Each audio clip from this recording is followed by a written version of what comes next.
This week, we'll be exploring unsolved mysteries that range from one of the most cryptic, mysterious books ever found, written in a language that is completely alien to us, with drawings of biology and plants and herbs that don't even exist, to the tragic, eerie case of two boys who passed out on some train tracks and were gruesomely run over and killed. Except, on further investigation, the boys seem to have been carefully and deliberately placed on the tracks, placed there by someone or something, to the powerful radio signal that to this day is still the best evidence we have ever gotten of a radio signal from an alien source. We will explore all of these and more. So grab a drink, my choice today is turmeric tea, and join me as we explore the unsolved mystery Iceberg. The Sphinx's nose. So the Sphinx, as we all probably know, is this ancient, amazing structure. And this was built around 4,000 to 5,000 years ago in ancient Egypt. But there have been a few strange changes to the statue over the years, a bunch of which are just unexplained. There are theories that say the Sphinx's human pharaoh head was originally a cat head, so it was, more consistent with the body of the Sphinx. Cat body, cat head, just one big stone cat. But this theory says that the original cat head was actually carved down to make the pharaoh head by,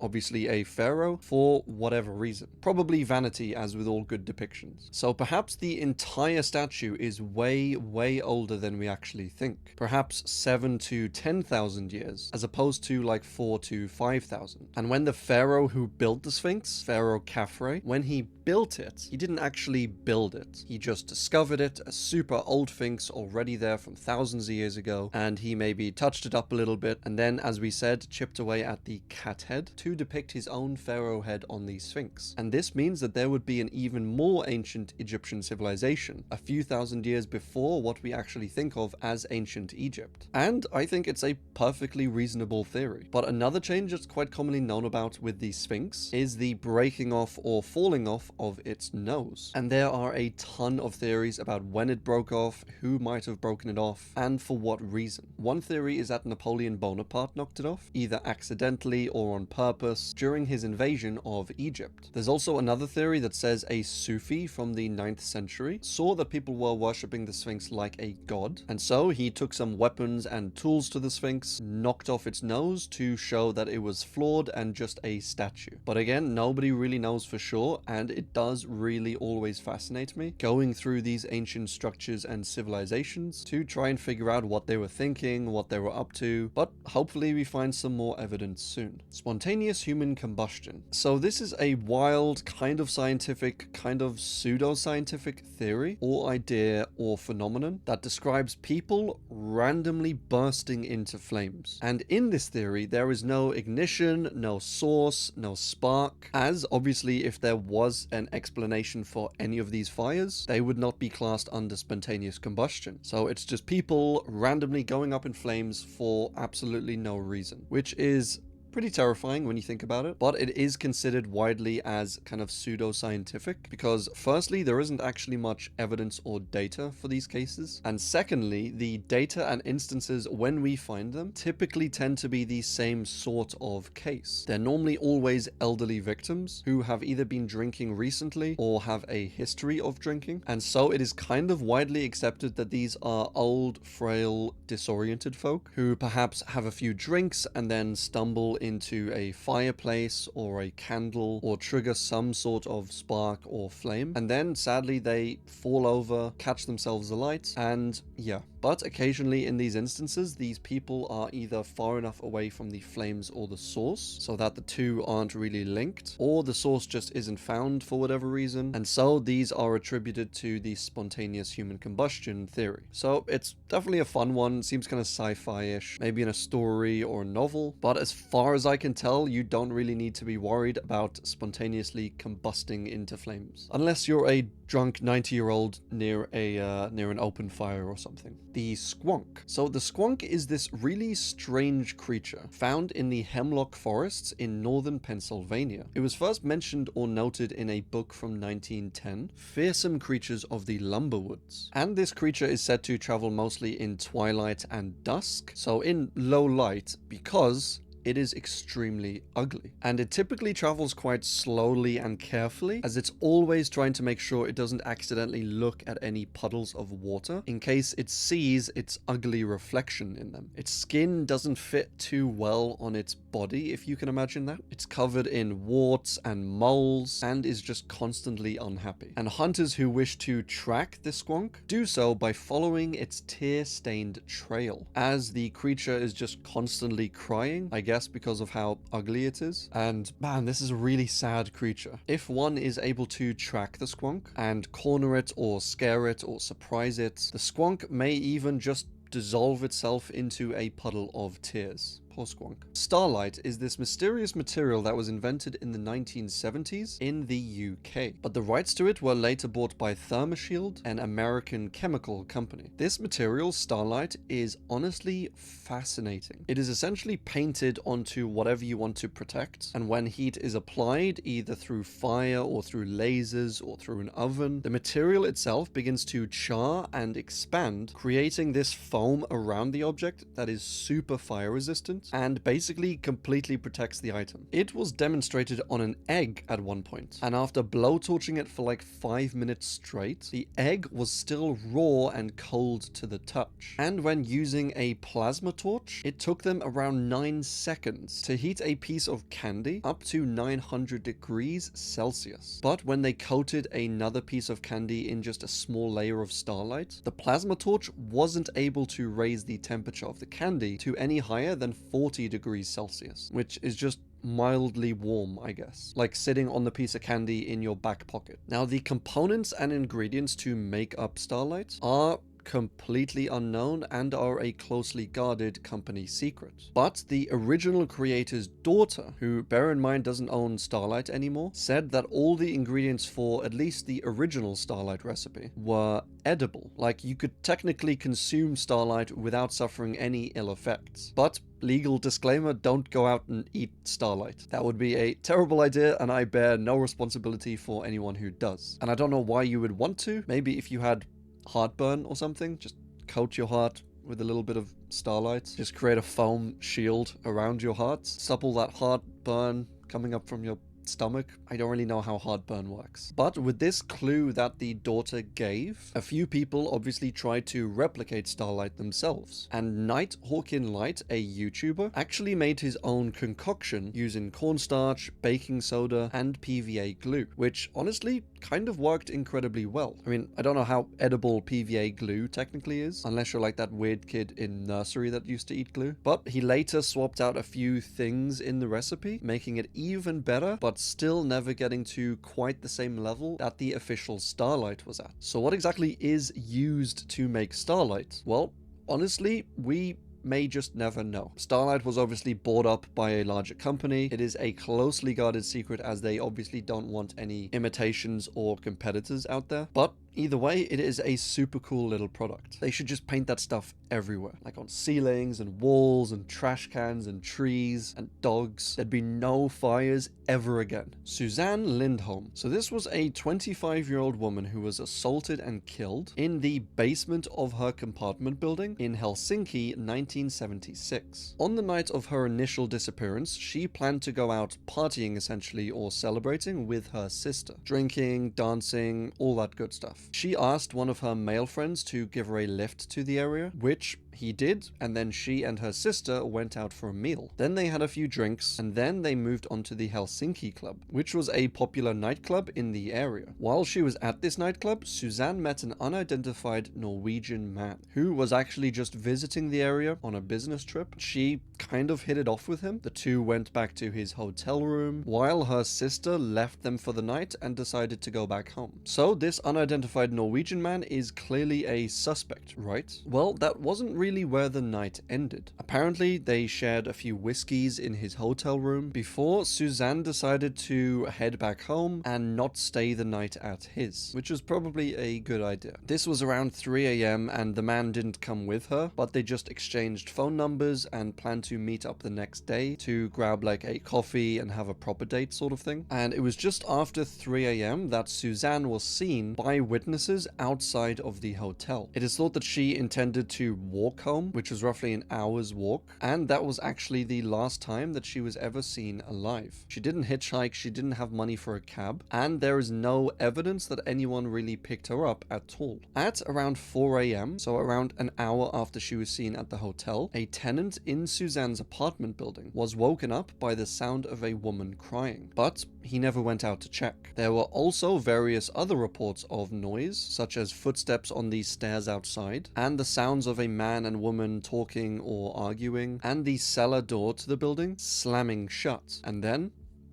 silence. None of these sounds were at the time substantial enough for anyone to actually do anything about it. Nobody left their rooms to check or called the police or anything like that. They thought it might have just been a light domestic dispute or someone coming home drunk and being dramatic, that sort of thing. But it was obviously much, much worse and darker than they thought. The next afternoon, a man named Esco, who was a tenant in the same building, went down to the cellar to grab a bicycle pump, and there he found Susanne's body. She had been assaulted, strangled to death, and just left there. Now, as far as suspects go, the police had a few leads to go on, but honestly, there weren't too many. They questioned the male friend that dropped Susanne off, the Norwegian man that was on a business trip that had a few drinks with Susanne, but they apparently both had pretty solid alibis for those few hours. They questioned a somewhat nervous cab driver who was kind of working and operating in the area at the time, but again, he had a pretty solid alibi and was cleared as a suspect fairly quickly. And that was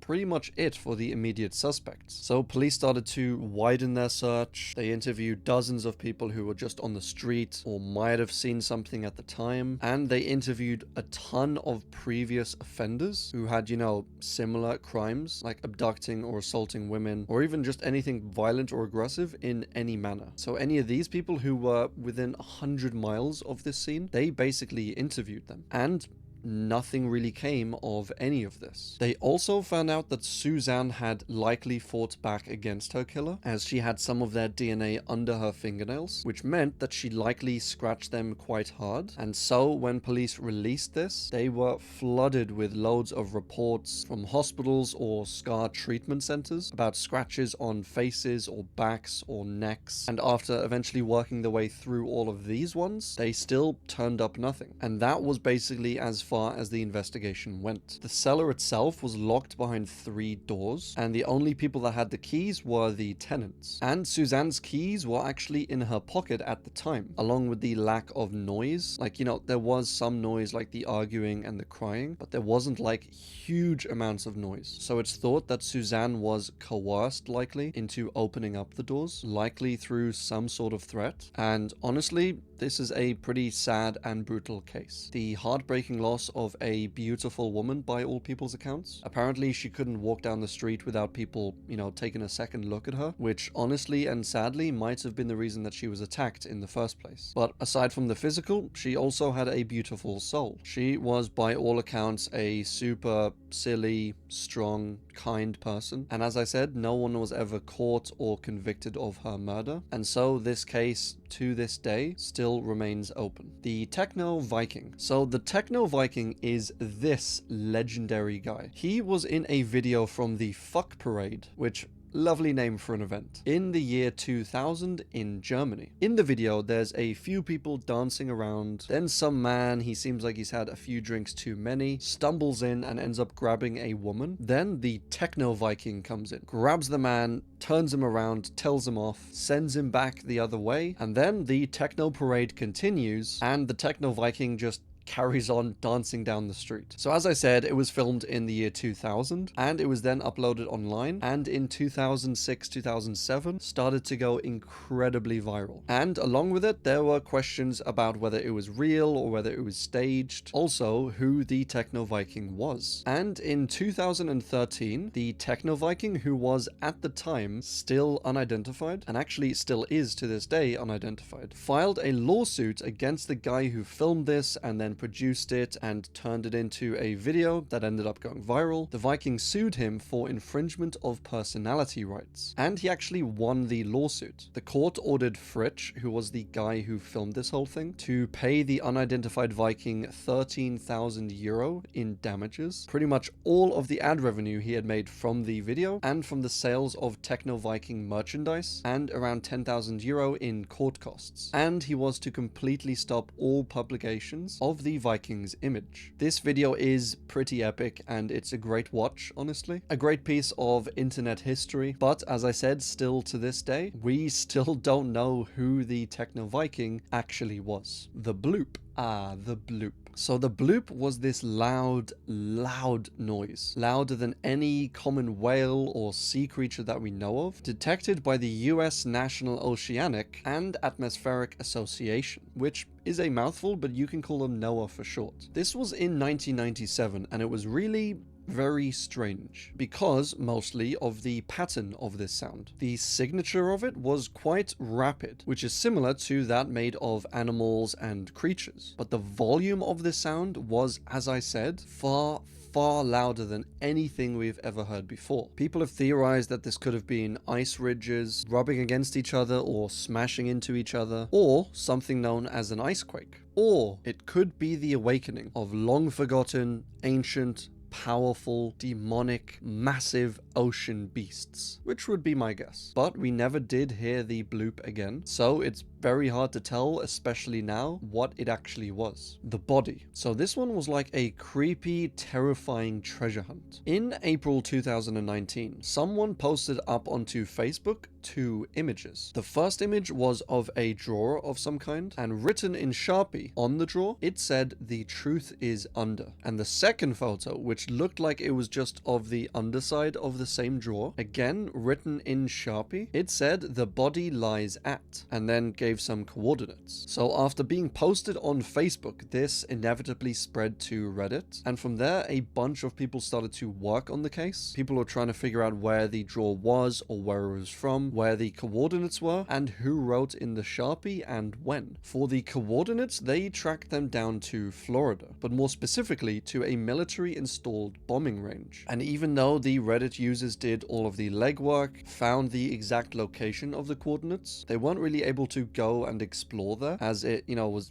basically like a military base. You can't just walk into those things and start digging around. So the clues and the hype for this case kind of started to trickle down, and the Reddit investigation soon just came to a close. As there was no new info coming in, their leads had all come to dead ends. They had already tracked the coordinates. That was also a dead end. Until a woman online, we'll call her Woman B, posted that she was currently in possession of this drawer. Now, one of the problems originally was that the photos were posted by a woman. Again, let's just call her Woman A. They were posted by Woman A, and she said she worked in a Goodwill store that obviously received product and furniture and then sold them off for charity. And she said when these drawers came in, she took photos of them and then they sold them off the same day. So when the investigations blew up online, nobody really had any physical access to the drawers. Until now. Woman B posted videos and photos of the drawers, along with a paper with her username and the current date on, to kind of prove that she still actually had them and this wasn't like an old recording or something. But how had she acquired it? Well, she bought it from the Goodwill store, right? This is where things start to get a little bit weird. Woman B actually worked and still works in a workshop that gets furniture in from various places, cleans it up, does it up, fixes it up, and sells it on. Not a Goodwill, but like a whole ass proper furniture workshop. And this particular piece of furniture, she says, has been sitting in her workshop for at least the past 2 years. And bear in mind, the original photos that Woman A posted were only posted a few months ago, meaning either those photos were taken inside of this workshop a few months ago, with Woman A somehow coming in, somehow taking photographs photographs of it and then making up this whole story about working in a Goodwill and finding it there, or there's something else going on here. Woman B said she didn't know the identity of Woman A and said that Woman A has never worked here and doesn't work here. So then people started to come up with more theories. One of them, the most likely one I think, was that the original photos weren't taken when the woman said that they were. Woman A likely worked in a Goodwill store. She likely received this furniture, did it up, and sold it on the same day. But this was years ago, and she only just recently posted the photos a few months ago. So with not too much else to go on, the photos and coordinates were given to authorities in Florida, and that was basically the end of the case, at least officially. Unofficially, Reddit users were still pulling up missing persons reports, unsolved murders, and trying to figure out what actually lay at these coordinates. The drawers seemingly certainly existed, but was the whole thing just a hoax or a prank to mess with people? Were the original photos actually taken months ago, or years ago, or even decades ago? And even if we know when the photos were taken, when was the writing or the Sharpies actually written? The messages themselves could have been taken decades ago. And the furniture has been sold, donated, fixed, seemingly many times over the years. So it doesn't seem likely that this case will honestly go anywhere. But it is a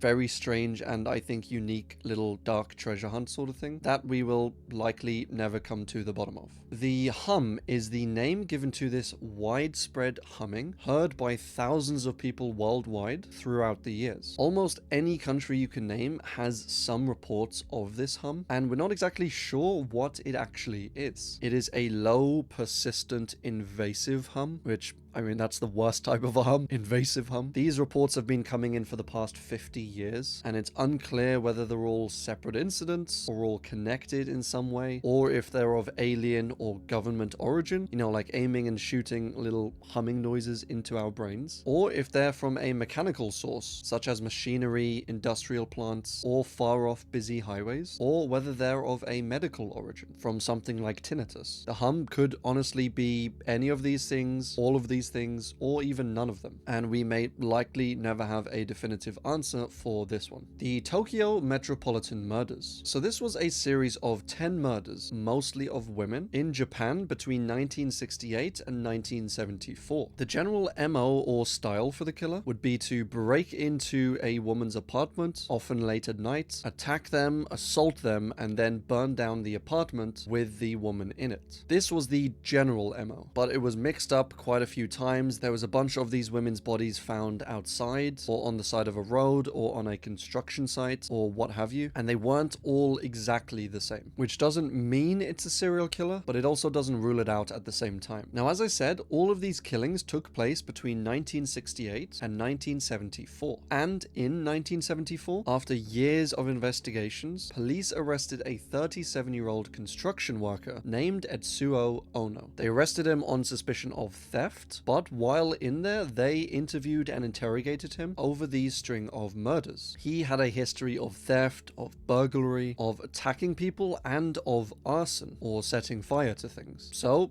he seemed to match the profile pretty well. He was once actually convicted of breaking into an apartment in Tokyo and trying to assault a woman who was sleeping in the apartment. He had apparently the same blood type as the killer. He was somewhat familiar with the general area that the killings took place in. He had somewhat flimsy alibis for those particular nights, and his technique for the burglaries and for getting into people's apartments was the same that the killer used during these murders. So things weren't looking great for this Ono guy. And the media were basically all convinced. They named him as the killer before he was even convicted, and in 1986, after actually confessing to the murders, he was convicted and sentenced to life in prison. But in 1991, 5 years later, Ono said that he was threatened and tortured by the police into making this confession, and he said that he had never killed anyone. And since a lot of the evidence for this was circumstantial,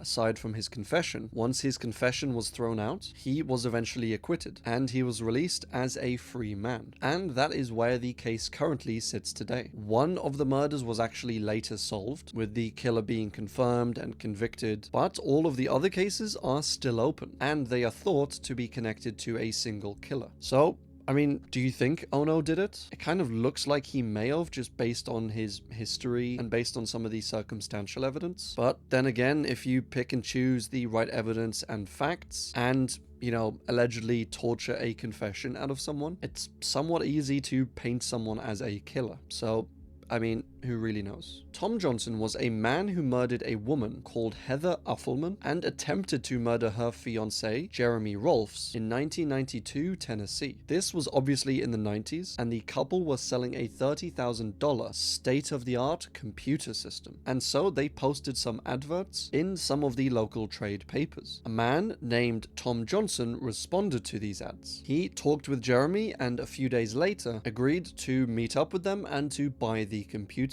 The agreement was that Tom would buy the computer for $31,000 and Jeremy and his fiancée Heather would deliver everything to Tom's office a few hours away, which is fair enough. So they packed everything into the car, made the 5-odd-hour journey up there, and this is where the first sign of things feeling a little bit dodgy started to appear. Tom said not to meet at his office, as the directions were a little bit complex, so he just suggested they meet at a local motel instead. A bit weird. Then, when they arrived, Tom said his business partner would be arriving shortly with the check. So, while they waited for him, he said they should just load everything into Tom's car to save time when the business partner eventually did come. Again, a little bit suspicious. But at the time, Jeremy said he didn't really suspect anything or think anything weird of this. Tom apparently was very confident. He gave off an air of legitimacy, of trustworthiness, of friendliness, and he said he didn't suspect Tom for a second. So they packed everything into Tom's car, then went into the motel room to wait for the business partner. But after 20 minutes of waiting, Jeremy started to get, understandably, impatient. And he asked Tom to,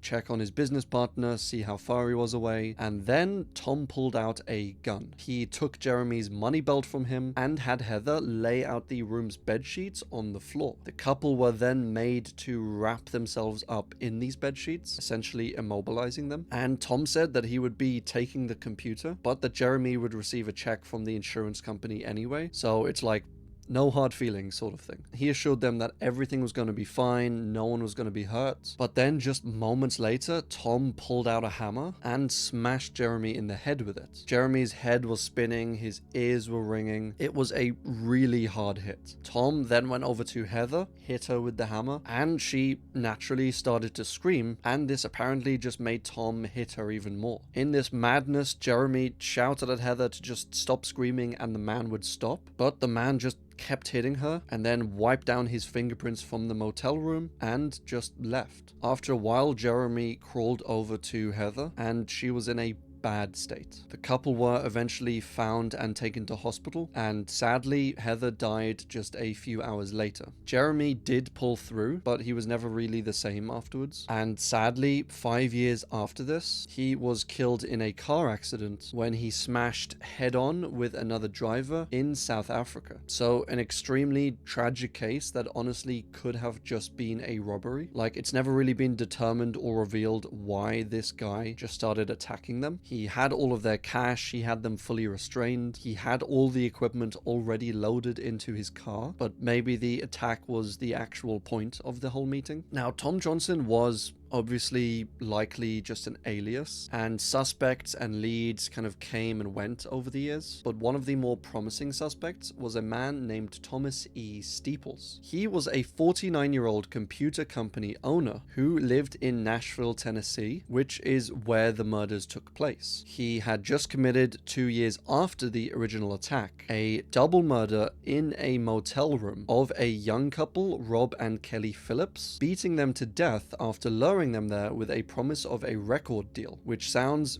very eerily familiar to the first case. He also had a string of past attacks and assaults, and he actually looked somewhat, in many people's eyes, like the sketch done of Tom Johnson. But later that year, Thomas Steeples died of an overdose in prison, and he was never linked with or charged with or connected with the original incident. So was Thomas Steeples actually Tom Johnson? And was he the man wanted for this horrific attack and killing? Or was it someone else entirely? Did he even want the computer? And was this his first kind of practice trial run attack, which he followed up on 2 years later? We may never know. The Tunguska event. So this was this giant explosion that took place in Siberia in 1908. This was in something called a meteor airburst, which is when a meteor is flying down towards Earth, but instead of hitting Earth, it explodes before it hits the surface. This still obviously does a massive amount of damage, obviously depending on its size, but this one in Tunguska was the largest meteoric airburst ever recorded, like ever. If you look at the size of some of the recorded airbursts before and after them, you'll see numbers like 5 kilotons of TNT, or 10 or 20, or even up to like 50 or 100, but most of them are kind of that sort of ballpark. But the Tunguska event was an estimated 15,000 kilotons, just absurd magnitudes larger than any other event we have seen like this. The damage that this explosion did was incredible, destroying buildings, flattening over 2,000 square kilometers of forest, killing countless animals as well as roughly 3 humans. The human death reports are a little unclear on this one, but regardless, it still did an insane amount of damage. There's not too much mystery to this one, as it seems to be pretty widely accepted that this was a meteoric airburst, but in doing a further deep dive into this one, I found that there were some a little bit wild, some would say unhinged theories, saying that the explosion was either an early nuclear test by the Russians, who I guess invented and developed it 30 years before the Americans, and then just never spoke about it or used it, or it was aliens destroying the meteor for us, possibly reducing the impact damage and saving some of humanity. Such noble aliens. But regardless, it was an incredibly powerful and crazy event that likely hopefully won't be topped anytime soon. The Voynich manuscript. Well, how the turns have tabled. So I think I've covered now, in this iceberg, every standalone episode I've ever done. I covered the Voynich manuscript actually as the first ever video that I made, on this channel at least, and it'll always be there for you to watch, as I will never delete any of my old content, no matter how cringe and poor quality it is. I mean, I think I did a pretty good job into research and actually covering the case, but if I showed you my camera and microphone setup at the time, you would probably find it extremely hilarious. It was on this huge stack of books propped up against an empty glass. It was just madness. But the Voynich manuscript, or the Voynich Codex, was a book essentially discovered by a rare books collector, Wilfrid Voynich, in 1912. This book is quite long at over 200 pages, with many of the pages actually folding out 2 or 3 times. But this is all mostly normal for the time. Like a random old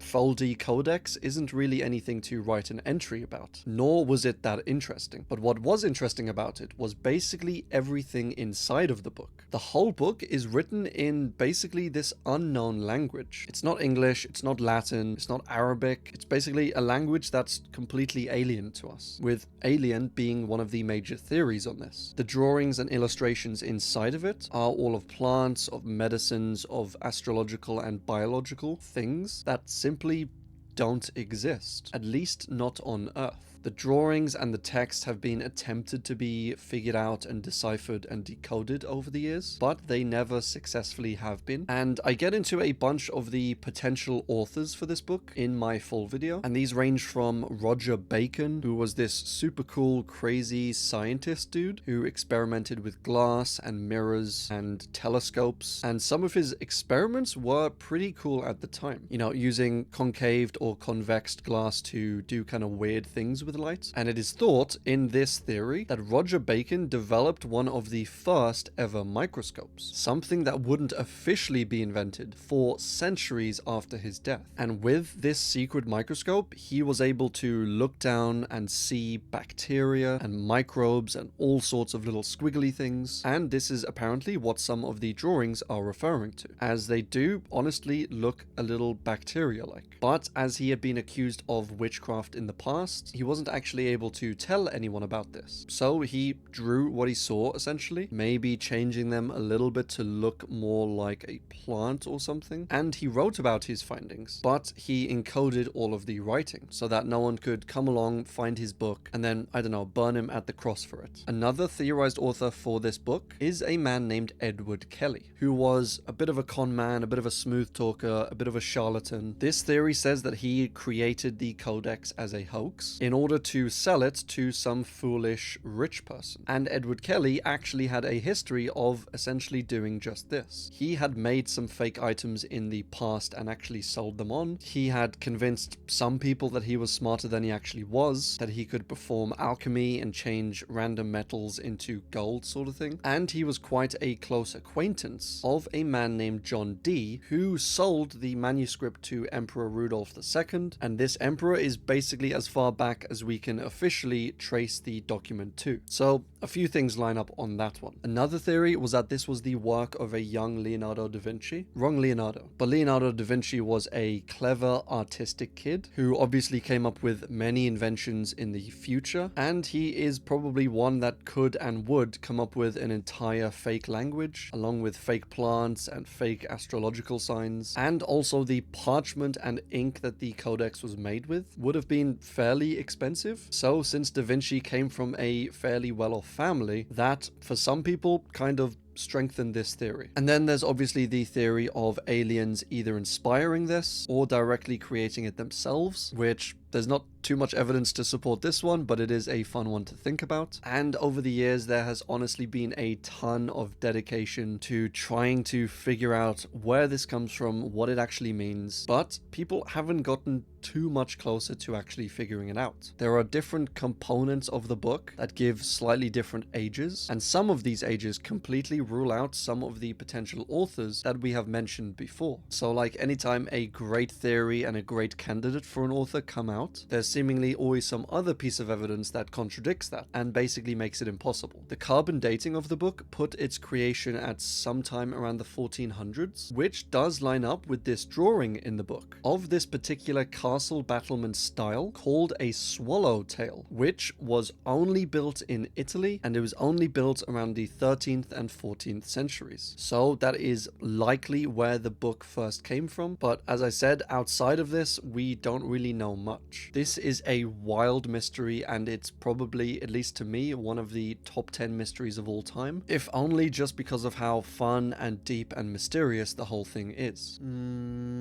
Fantastic mystery. The Waheela is this strange wolf-like creature, spotted mainly in Alaska, and is sort of this direwolf sort of creature. It is larger and heavier than all other wolves in the area spotted, and it has a large head and large paws. Its fur is apparently completely white, and there is evidence that through paw prints, they've seen that this creature's little toe beans are more widely spread out than a regular wolf. It is roughly 4 feet tall at the shoulder, which, my god, that is huge for a wolf. And it is known in legends as being an evil spirit that roams around, kills people, and removes their heads. So, quite fittingly, it is native to the Nahanni, which is otherwise known as the Headless Valley. Theories say that it could be an amphicinid, which are long thought to have been extinct, or a direwolf, again long thought to have been extinct, or it could just be a new species of canine or wolf, which we haven't yet discovered, but whose MO is to roam around Alaska, killing things and lopping off their heads. Scary. The Wall Street bombing. So this was an attack, an explosion that took place in September 1920 at Wall Street in the financial district of New York. It was noon September 16th when a horse-drawn wagon pulled up outside and parked up on the street opposite the JP Morgan Bank. This was one of the busiest corners on Wall Street, and it was around lunchtime, which meant it was even busier than usual. Most of the errand boys or messengers were running around, people weren't at work work, they were out for lunch somewhere, so the street was extremely busy. The driver of the wagon was seen parking up, leaving the wagon, and running down a side street, and then, moments later,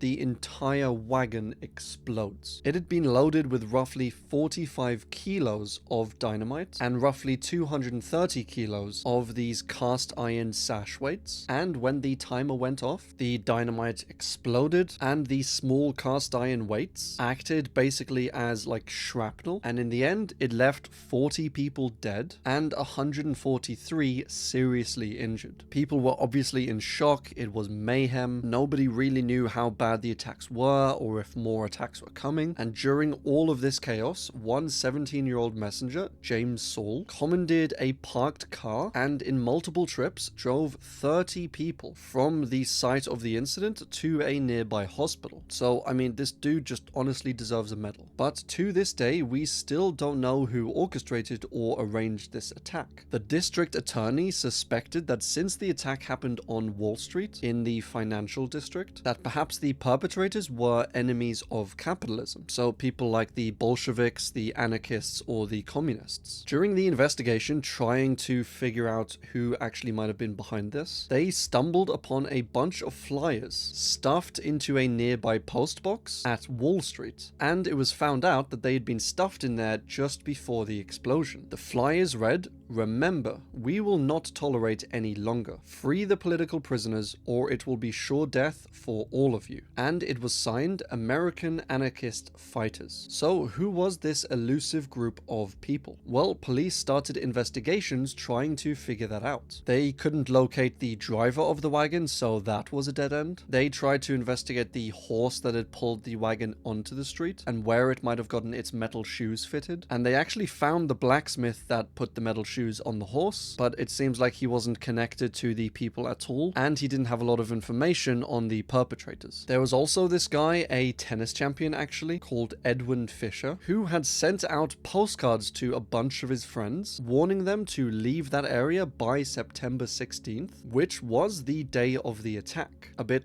suspect, but when police investigated him, he apparently had a habit of doing this, of sending out these sorts of postcards, and he told police that he had gotten the information through the air, kind of through the grapevine sort of thing, and so police just kind of classed him as insane and committed him to an actual insane asylum, which is maybe just a bit of an overreaction. So none of these trails really worked out, and for over 3 years, the case basically went cold, until one group of Italian anarchists, the Galleanists, were investigated, and Mario Buda, who was a member of the group, drew attention to the authorities. He is thought, most likely by some people, to be the guy who made and planted the bomb for this attack. He personally had a history and a wealth of experience with making explosives, and in using dynamite and sash weights, very similar to the ones used in the actual attack, for making his bombs. And 2 of his associates, Sacco and Vanzetti, were both arrested and indicted just before the attacks, which kind of adds context to the flyers demanding that authorities free the political prisoners, and so it seems this is very likely linked. Buda was never charged or arrested for these attacks, as soon after this, Buda took a boat back to Italy and never returned to the US. So that's one theory about one guy in one group, but officially no individual and no group has ever taken responsibility for the attacks. So to this day,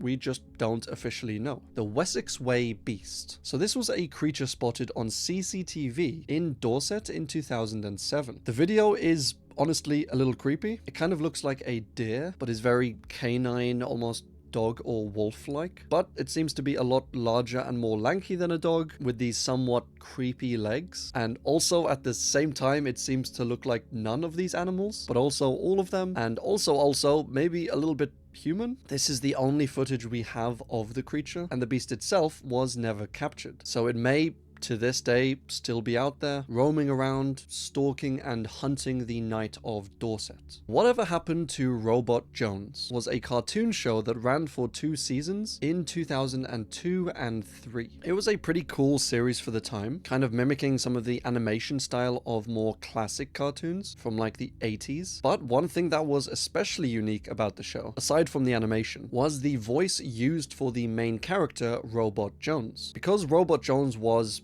well, a robot, the creator of the show, Greg Miller, wanted it to seem as authentic as possible. So he used Microsoft Word's text-to-speech function in order to actually get all of the voice lines for Robot Jones. I am ready for my daily informational programming.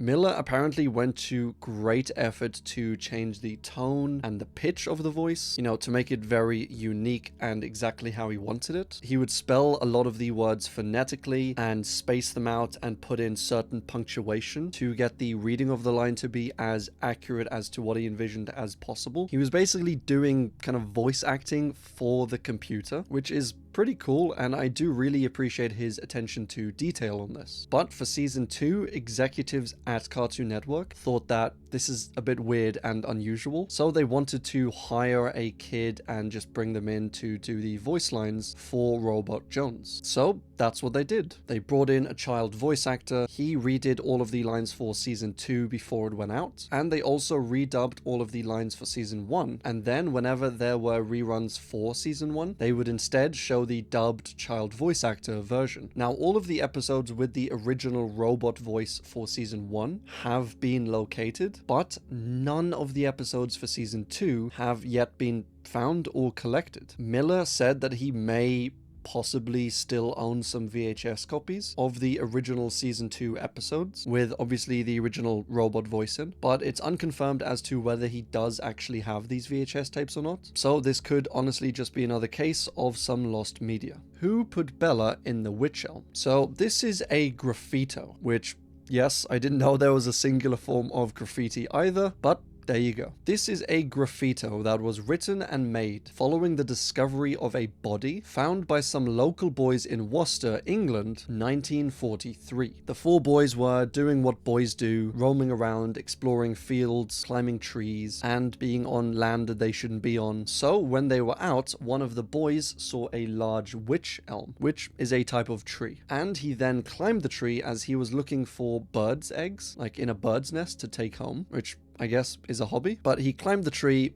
looking for these birds' eggs, and when he went up there, he realized that the trunk of the wych elm was hollow, and inside the trunk, he saw a skull. Now, originally, he thought it was just a animal skull, as you probably would assume just right off the bat, but it was a human skull. All of the boys kind of took a closer look at this, realized it was a human skull, then got freaked out, put the skull back, and decided to just all go home and never tell anyone about this. Firstly, because they found a body, essentially, and secondly, because the land that they found it on wasn't theirs or public land, so they were trespassing on the land, essentially, and they thought they might get in trouble for that. But the eldest boy in the group did feel a bit uneasy not telling anyone about this, and so he just decided to tell his parents. They told the police, and this investigation was started about who put Bella in the wych elm. They found the complete skeleton inside the tree. They found a shoe, a wedding ring, some clothing, and they determined that this body belonged to a woman and that she had died roughly a year and a half ago, likely being placed in the trunk while she was still warm, as if rigor mortis had already set in, she wouldn't have been able to be kind of folded up and put in the tree trunk, which is a very gruesome thought. So someone had killed this woman, likely from suffocation from the evidence, and soon after she died, came out here, took the body and put her down into this tree trunk. So some pretty horrific stuff. Police tried to match her up with various missing persons reports, but they couldn't find a match. So they tried dental records, but again couldn't find a match. So the lady basically remained unidentified for years. But she became known as Bella because of the graffito that was written shortly after her discovery. But in 2014, some theories regarding the identity of this woman started to surface. And one of the candidates was a sex worker named Bella, who often worked nearby and disappeared just 3 years before this body was found. And if the body was of this woman called Bella, then whoever wrote the original graffito must have somehow known that, because they used her name Bella, and so they likely knew Bella's name and identity, even when no one else at the time, including the police, knew it. And honestly, that seems to be the best theory that I could find on this. There are a few other theories, including it being a Dutch woman who was like caught up in a giant spy ring, to a woman being killed in a occult ritual, to a few other either romantic or less romantic theories, but they all seem to have not very much evidence for them, or they actually have evidence actively disproving the theory. And so, with that said, Bella, whoever she was never officially identified. The killer was never identified or caught or found, and to this day we still don't know who put Bella in the Wych Elm, or who even wrote that original graffito. And we also learnt about the word graffito. The wood booger is creepy as heck. I mean, just look at this beast. The wood booger is kind of this Bigfoot-like creature who is often seen and spoken of in and around the woods of West Virginia, and is named the wood booger because it carries children off like the boogeyman, and the wood part of its name is because it lives in the woods. So, yeah. What are you gonna do? Not a very creative name, but still a scary and terrifying creature nonetheless. The wow signal. Wow. Harry Potter. Wow. Wow. Wow. So this entry was fascinating to learn about, and it was basically this radio signal detected in 1977 by the Big Ear radio telescope in Ohio. This is just a huge listening device pointed at space, and it essentially just listens for radio signals. And in this photo, you can see the signal that was received and circled with the word wow being written next to it, hence it being dubbed as the wow signal. So to understand why this was such a crazy signal, we need to decode all of these numbers and letters just a little bit. They all represent the strength of the signal, essentially, with 1 being a strength of 1, 2 being a strength of 2, all the way up to 10, and then with A representing a strength of 11, B representing a strength of 12, C of 13, etc., all the way up to Z, which is 36. So within this massive sea of essentially background radio waves, all these 1s and 2s and 3s, there was this little blip of this gradually rising signal strength that goes at its highest point all the way up to U, which is a signal strength of 31, and then it slowly fades down. The signal translated onto this heat map kind of gives a visual representation of the blip itself, as does this graph here, and a signal this strong is incredibly unusual, and so this particular radio event has been cited as the greatest evidence we have ever received of an alien radio transmission, like ever. Yosemite Sam numbers station. So this was a rumored numbers station that apparently made these random broadcasts in 2004 and 5. Numbers stations are something that I covered in my Fallout Iceberg, but they're basically these secret radio stations that broadcast out these strings of seemingly random numbers, hence numbers station. They are historically used to address spies who are abroad, because it is often too risky to contact these undercover spies directly. So these number stations are set up to essentially deliver some important message. They are broadcast out on a particular signal at a particular time of day, which the undercover spy would know beforehand, and you send out a string of seemingly meaningless numbers and letters, and the spy can just tune in from anywhere, any part of the country. He just needs a radio, basically. He tunes into these,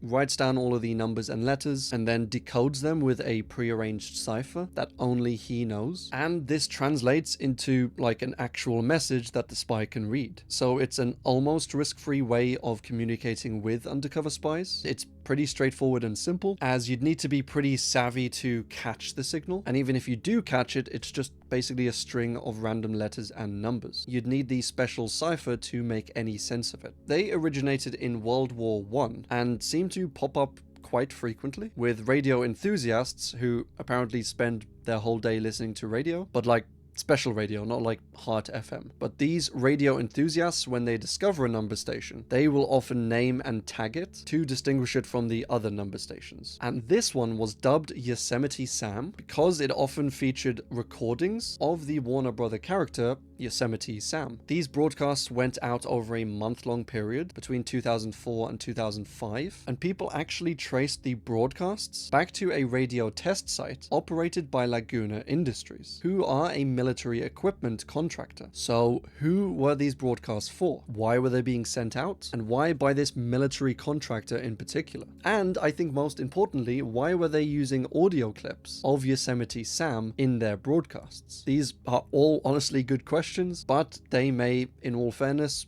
never be answered. The Xia Dynasty. So this is the first ever dynasty in China, but there is actually very, very little surviving evidence for it. And there are various scholars and historians who even debate its existence at all. There are no surviving documents from the time of the Xia dynasty, as it was thought to be around 2000 BC, so like 4,000 years ago, and the oldest surviving writing or inscriptions in China are from around 300 years after the dynasty ended. So we just have accounts referencing the dynasty essentially, but none that were actually written or made during the dynasty. The dynasty was thought to be founded around, as I said, 2000 BC, and it ruled for around 400 or 500 years before being overthrown essentially by the Shang dynasty, which was then eventually overthrown by the Zhou dynasty. But we kind of have direct evidence for all of these, but not much or even none for the Xia dynasty, which has led many people to think or believe that the Xia dynasty was simply a legend. Like, it was just a tale and story that was told so often over the years that it kind of became blended with actual history. And I mean, it's certainly possible because it was honestly so far back that records of really any kind were somewhat unreliable, if not very unreliable. And so if people didn't really have records of things, and over the generations the story of the Xia dynasty became kind of mixed in with the stories of previous dynasties, then it could very well have been blended in with actual history. There is also this culture or society in China called the Erlitou culture, and some historians and archaeologists generally link up the Xia dynasty to the Erlitou culture, saying they're essentially the same thing and that the Erlitou culture finds are from the Xia dynasty. But again, this is kind of just speculation, as there's no really hard solid evidence, especially written evidence, for this connection. So yeah, was the Xia dynasty actually real? Was it myth? Was it legend? Or was it kind of a bit of both? At least right now, we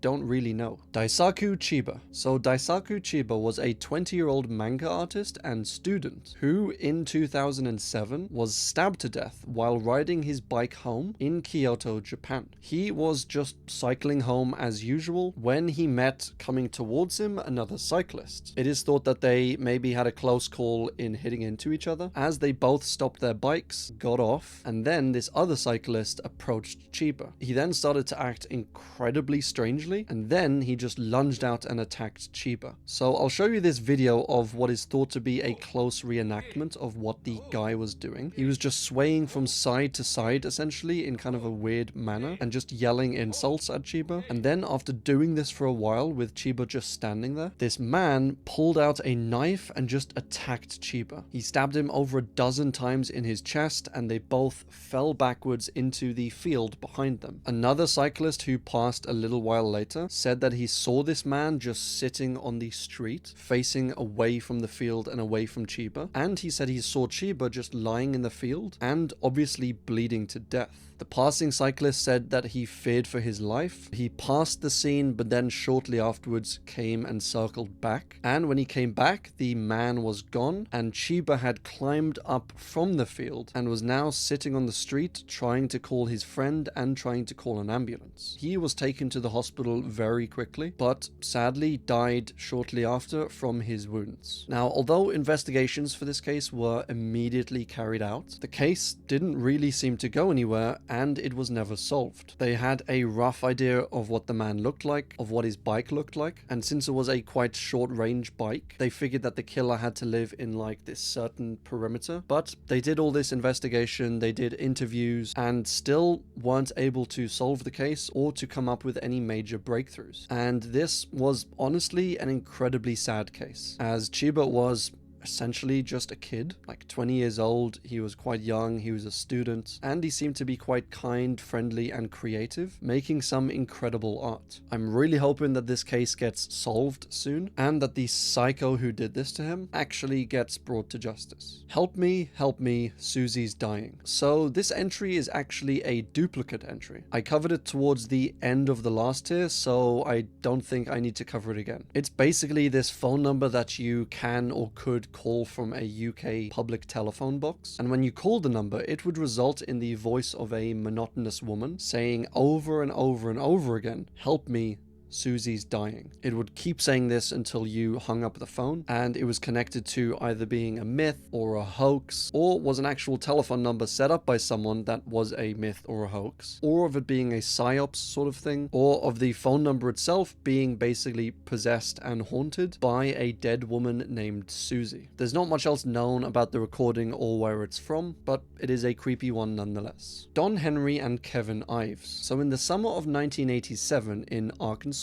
there was this mile-long 6-ton train that was running along its tracks late at night, which was perfectly normal for its schedule, but after riding through town after town, it eventually came to the small little place of Alexander, Arkansas. And when coming through Alexander, the driver of the train, casually looking out of the window, saw something on the tracks, and he couldn't quite make out what it was. But as the train drew a little closer, he got a better look at it, realized what it is, and started to panic. Lying on the tracks were 2 boys, Don and Kevin, and they showed no signs of moving, no signs that they were even conscious. And so the driver immediately slammed on the brakes and started blasting the horn, and still the 2 boys didn't move a millimeter. This was a heavy mile-long train, and it wasn't able to stop anywhere near soon enough. And so the train ran over the 2 boys, and they were horribly mangled and killed. So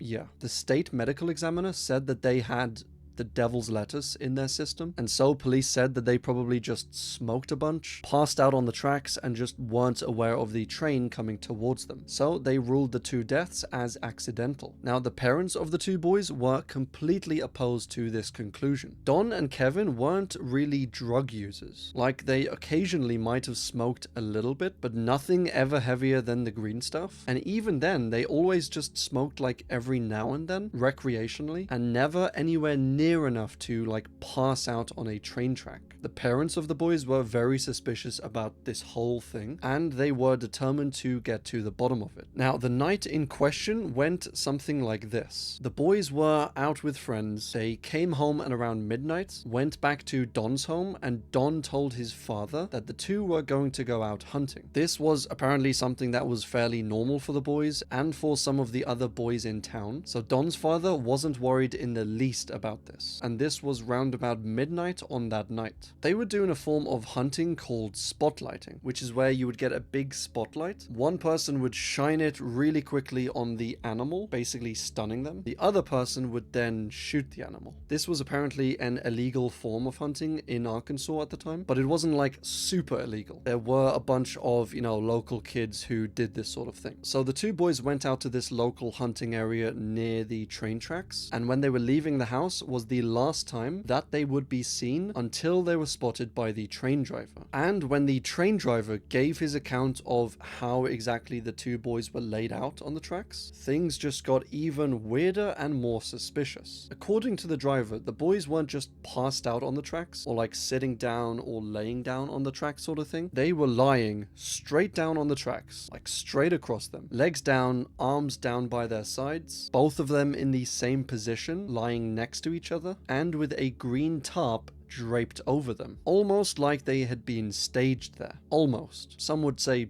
definitely. It was determined that they had in their system the equivalent of 20 wacky tobacco cigarettes, which is a lot of cigarettes to have in your system. And the state medical examiner said that they were basically in a deep sleep from all of the cigarettes, and so they had passed out on the tracks and weren't able to hear the oncoming train. But the train wasn't just coming towards them, it was blasting its horn at full power, and these train horns are so stupidly loud that even if you were passed out, you would very likely at least wake up briefly. slightly. Move a little bit, turn your head, anything. But as I said, these boys didn't move a millimeter. So with all of this, and with the police basically closing the case and coming to the conclusion that the deaths were accidental, the parents started an investigation of their own using private investigators. Through some back and forths, and after being rejected and stunted constantly by the police, the noise that the parents were making actually got the police to reopen the case. And when they reopened the case, it took even more of a wild turn. The case was reopened by a newly appointed prosecutor, and he actually had the bodies exhumed and further tests done. And from this, they determined that the boys had actually smoked between 1 and 3 cigarettes, which is a lot more reasonable than the previous estimation of 20. And these tests suggested that at least one of the boys was already dead when the train hit them, and the other one was likely unconscious. So this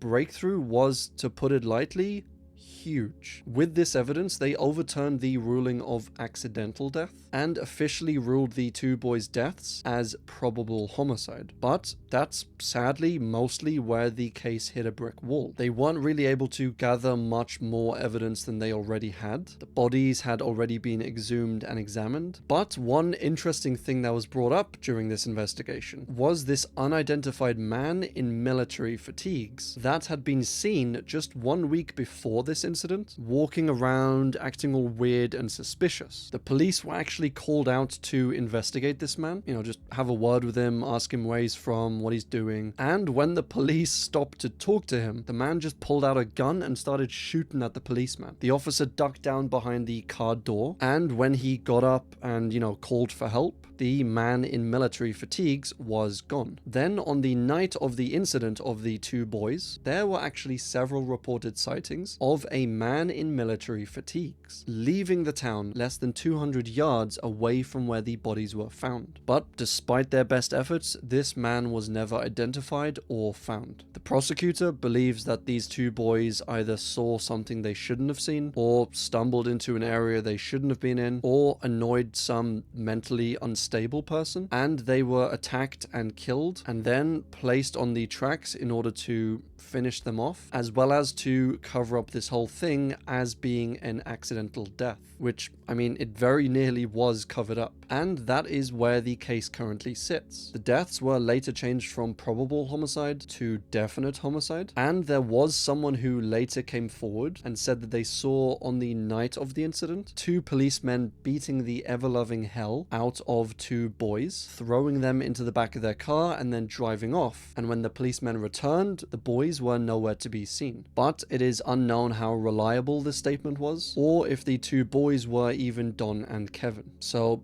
a very sad, strange, somewhat eerie case that to this day remains unsolved. The crew of the Sarah Joe. So in February 1979, 5 men took the Sarah Joe, which was a medium-sized fishing boat, out into the Hawaiian waters for essentially a fishing trip. The 5 men were all pretty close friends and had been for years, and between them they had a few years of fishing and boating experience. So they went out one day to have their, lads fishing trip. The skies were clear, the waters were calm, it was seemingly all good, until suddenly, just a few hours later, a powerful gust blew down from the mountains, and then soon after more wind came, and then there was just a full-blown storm passing through the waters. And during this, the Sarah Joe and its crew were nowhere to be seen. One of the men's fathers, John Hanchett Sr., went out as much as he could along the shore, along the beach, and tried to search for the boat, tried to even spot it. But as I said, the boat was nowhere to be found. So he went out the next day, this time with a friend, and they searched all day, but again found nothing. Then the search progressed to like a full-blown search with the Coast Guard and helicopters and like everything they could muster. But after 5 days, the search was officially suspended, and still there was absolutely no sight of the men or of the boat. They did further searches over the next few weeks up and down the shore and the waters, but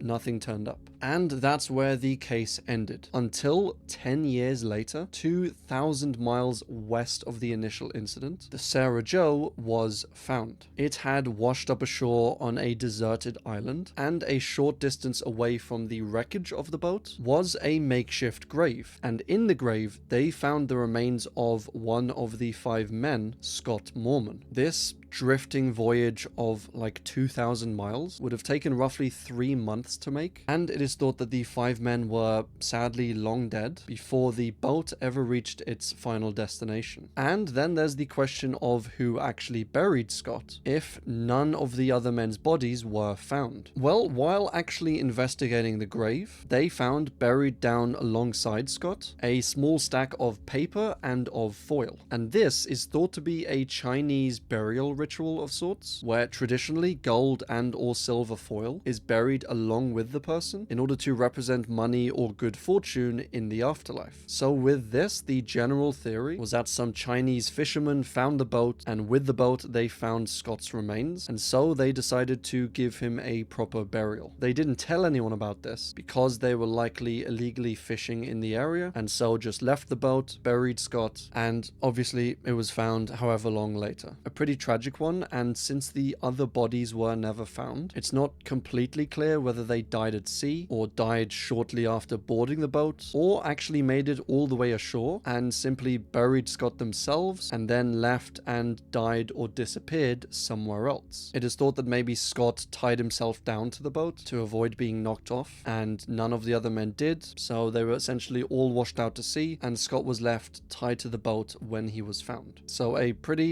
very tragic case, and it's still a little unclear as to what exactly happened. And that is all we have time for. The support for these videos has just been phenomenal, guys. Like, thank you so much. And as always, thanks for watching.